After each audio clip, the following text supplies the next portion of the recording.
gaafa duraa nama jabaa akkamitti dhumaate.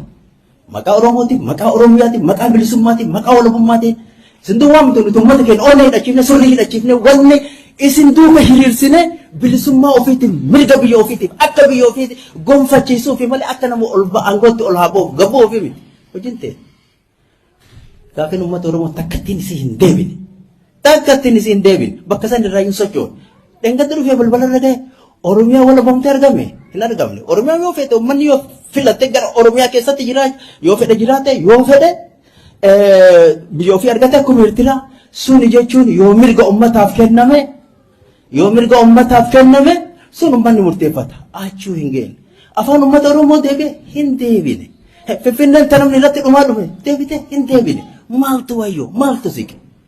Maali faayidaan nu argan? Sababa keessanii kun hundi isaa sababa keessanii uummanni du'u hin oolu hidhamuu hin oolu arrasitti jira.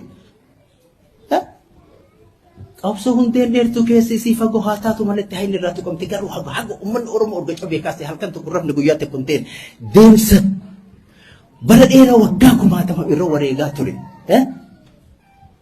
Bilisummaan isaa takkattiin harka isaa hin geenne. Kanaadha ima deemaa jirra jechuudha.